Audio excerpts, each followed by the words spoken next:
You weren't invited, my mom dismissed me. Samantha deserves to be there more, so I booked a first-class ticket to the Maldives. Now their perfect celebration turned into a nightmare, and they're begging me to come back. I didn't anticipate a grand entrance or an extravagant celebration, but I also didn't expect to be completely ignored. It all began with a group message from my mother. Hey everyone, the final list of guests for Mark's graduation gathering is confirmed. Can't wait to celebrate with all of you. I scanned the list of names, relatives, longtime family acquaintances, distant family members I hadn't spoken to since childhood. But oddly, my own name was missing. I checked again, assuming it was a mistake. It wasn't. At first, I believed it was an accidental omission.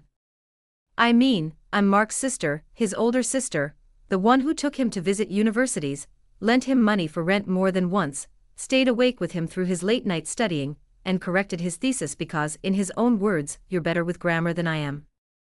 So I called my mother. She answered in her usual cheerful voice. Hey sweetheart, how are you? Trying to stay composed, I asked. I didn't see my name on the invitation list for Mark's celebration. Was that an oversight? A brief silence, then she responded, oh right, well dear, Mark wanted the gathering to have more of a younger crowd, mostly his college group. We thought you'd understand. Understand? Understand what? That my younger brother could host a party and I, his own sibling, wasn't even considered. I said nothing, simply listening as she continued with her flimsy reasoning. It's nothing against you, she added. We just didn't want any discomfort with Samantha attending. Samantha, my ex-best friend, the same Samantha who got involved with Mark just a few months after our friendship ended. I hadn't spoken to her since she betrayed me, and yet somehow she was included in this celebration. Oh come on, Mom continued when I remained quiet. Don't turn this into an issue, it's only a party. I ended the call without another word. My hands were trembling. This wasn't just about one event, this was about years of effort, help and sacrifice, only to be cast aside when I was no longer needed. I had always been the mediator, the problem solver, the responsible daughter. But now it was obvious that I only mattered when I was useful to them. Something in me shifted. I sat still, staring at nothing, my mind spinning with disbelief, frustration and sadness. I couldn't stop replaying everything in my head. Mark's graduation was a big achievement, one I had supported him through every stage of. And now that the time had come to celebrate, I wasn't just overlooked, I was purposefully left out.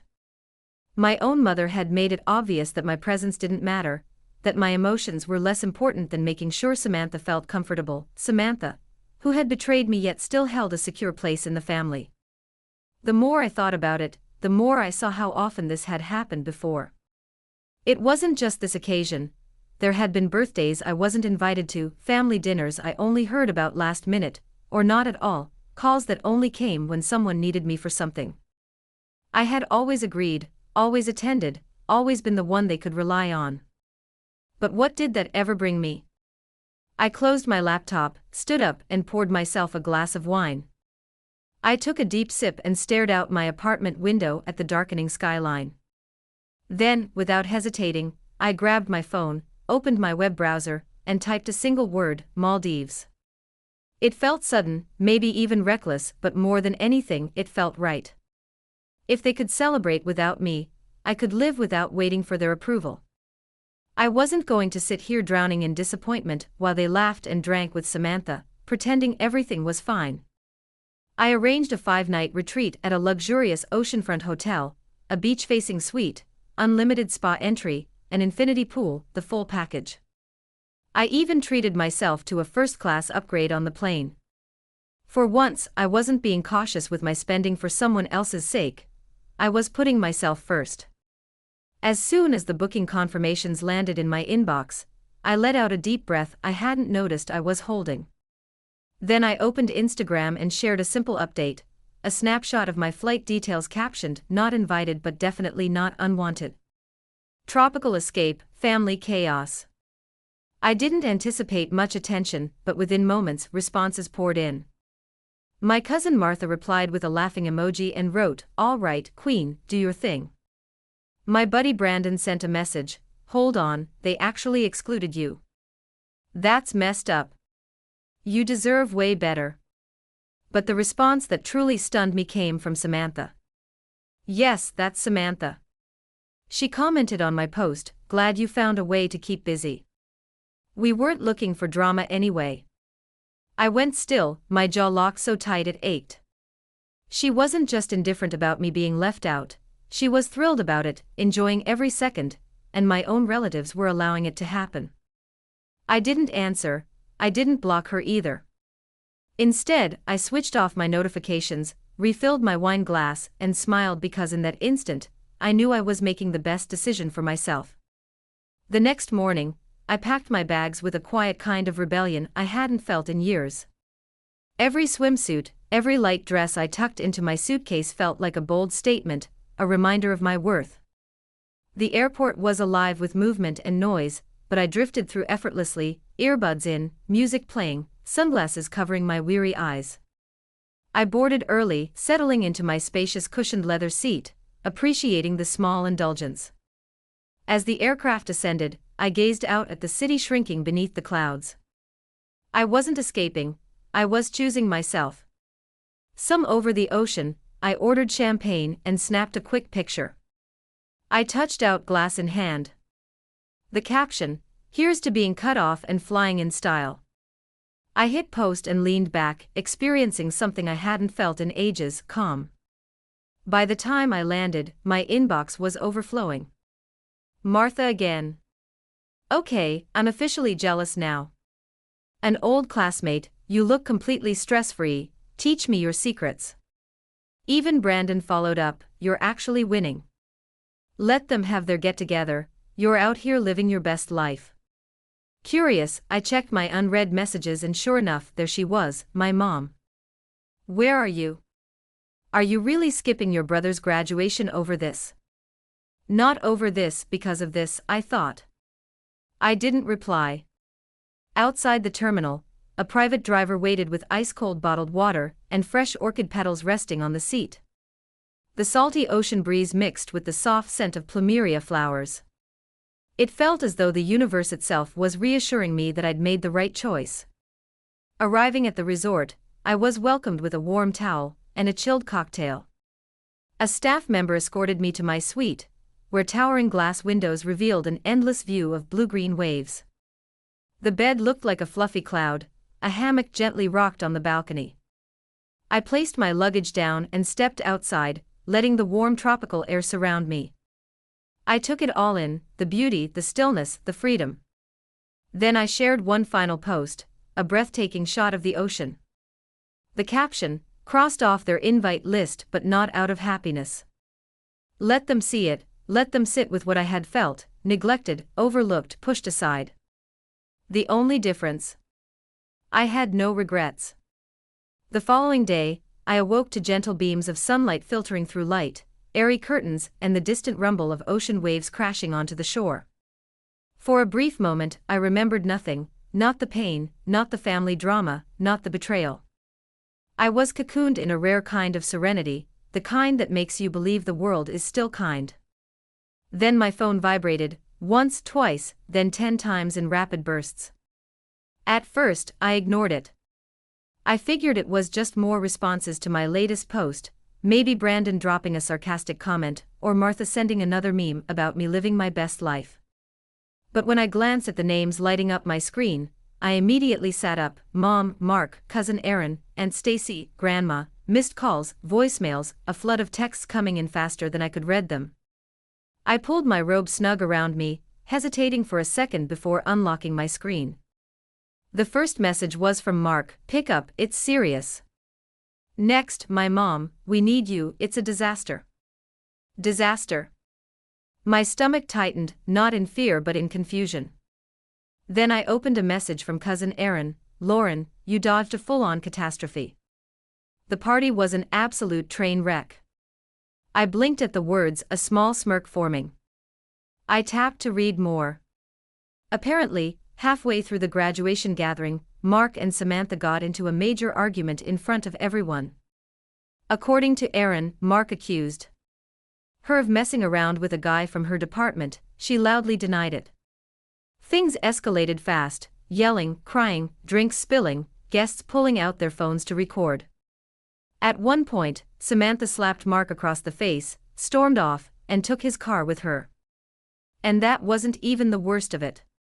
Aunt Stacy attempted to step in but lost her footing on the patio and ended up bruising her hip. Grandma, who hadn't even wanted to attend, began weeping, declaring the entire event was jinxed. Meanwhile, my mother was frantically trying to regain control, only for the venue to shut down the open bar early due to the chaos. I scrolled, stunned but also mildly entertained.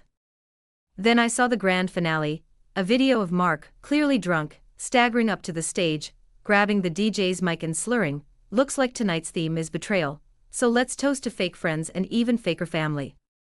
The video cut off as someone wrestled him off stage.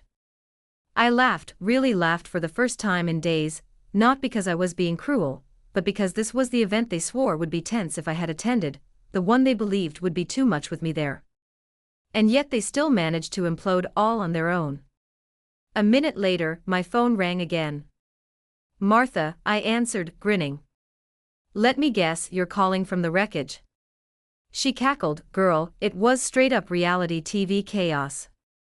You would have loved every second if you know you hadn't been forbidden from coming." I smirked, "Give me the recap." She held nothing back. She gave me every messy detail: Samantha peeling out of the driveway with Mark's keys, Mom sobbing in the restroom, Uncle Nicholas and Aunt Stacy blaming one another for not stepping in sooner, and Grandma dramatically declaring the family was doomed by betrayal. "I think she was quoting you," Martha teased. "Fantastic," I replied, taking a slow sip of my morning coffee, appreciating the most breathtaking view I'd ever had. Then Martha said something that made me pause. "Oh, and by the way, people started saying this whole thing wouldn't have gone down if you had been there." I blinked. "Wait, what?" "Yep," she said. "Aunt Stacy told your mom that you're usually the one who talks Mark down when he spirals. Then your mom mumbled something about how maybe they should have invited you after all." I stared at the screen, processing. So let me get this straight. I was cut out because they thought I'd bring drama, and now they're blaming the disaster on me not being there. Martha snorted. "It's poetic, isn't it?" I leaned back into the cushioned chair on my balcony, allowing the warm wind to weave through my hair. I should have been furious. Maybe I should have felt triumphant, like I had proven a point, but instead, I only felt free. "They're organizing some kind of family gathering when you come back," Tara mentioned. I chuckled. "Yeah, that's not happening." "Didn't think so," she responded, amusement laced in her tone. "Are you extending your stay?" I didn't reply right away, my eyes followed. The waves rolled lazily onto the sand. Then, without hesitation, I picked up my phone, opened a browser, and searched for Maldives Resort. Within a few taps, I had secured 5 additional days in paradise. Feeling satisfied, I posted one last picture, a shot of palm trees swaying beneath a flawless blue sky with the caption, "Sometimes real peace is deciding not to return." Let them handle their own chaos. Let them spend hours talking in circles, analyzing their regrets, murmuring about fate, mistakes, and missed opportunities. As for me, I was just getting started. The sun had just dipped below the horizon, painting the ocean in deep hues of rose and gold. I was stretched out beneath a shaded cabana, sipping a mango-flavored drink with a tiny decorative umbrella, completely unnecessary but somehow ridiculously luxurious.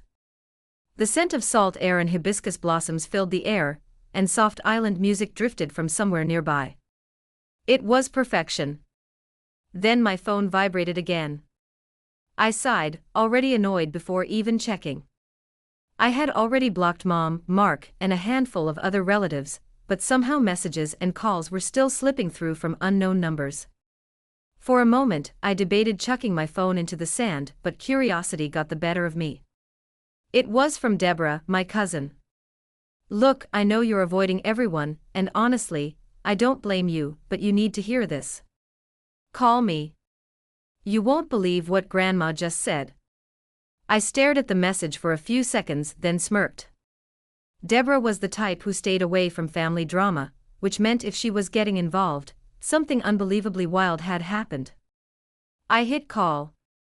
She picked up immediately, her voice hushed like she was whispering from a hiding spot. "Oh my God, you actually called." "Thank God." I glanced around at the stunning beachfront resort wrapped around me like a dream. "Yeah, I think I'm in a great place to hear this." "Okay," she exhaled, practically bursting with excitement.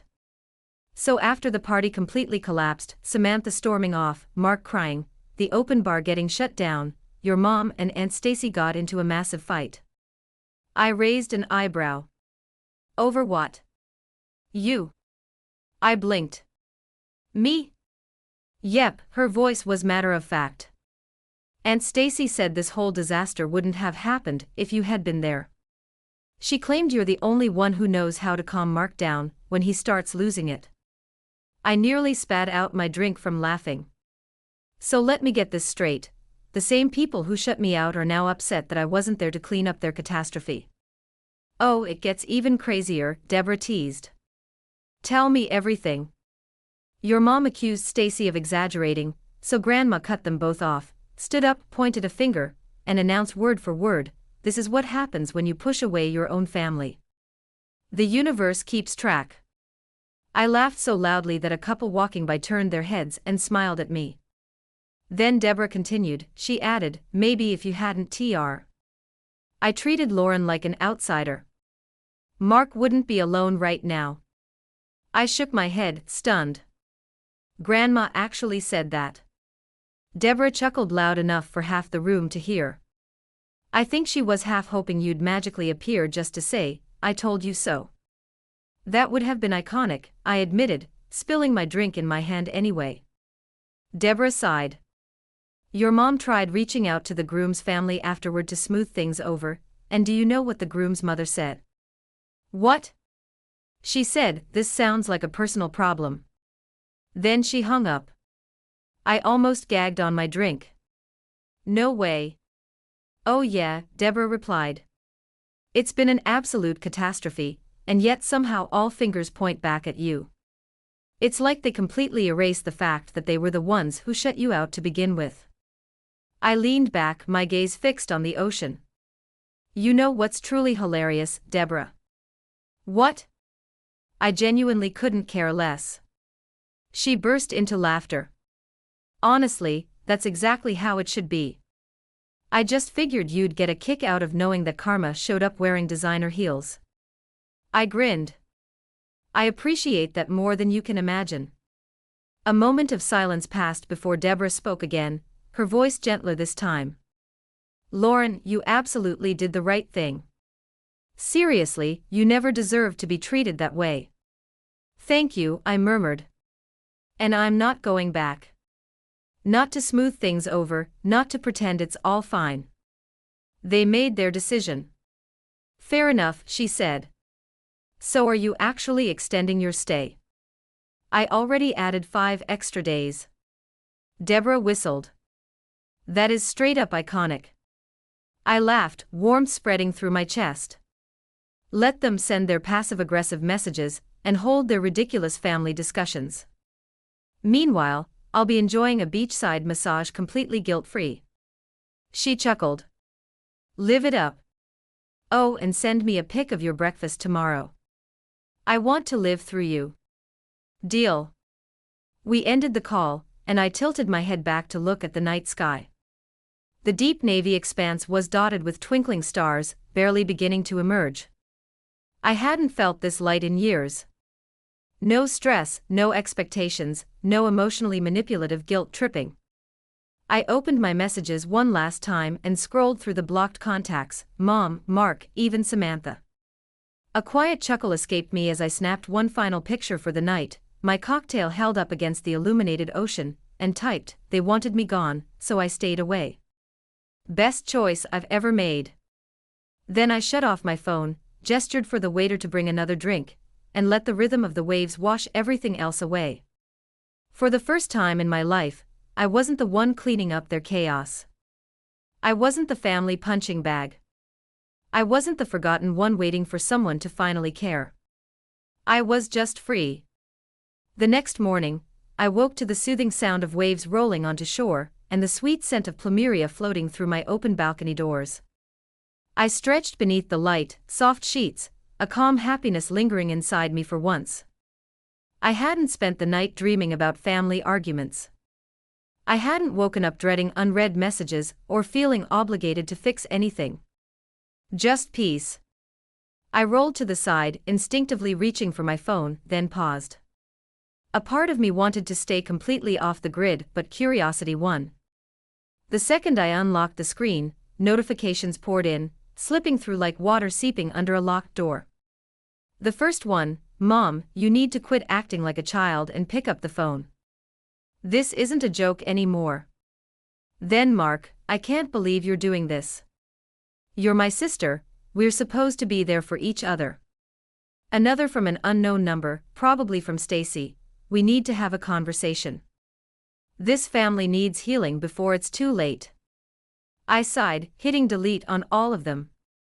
The way their attitude flipped overnight was almost laughable. A week ago, I wasn't even important enough to be invited.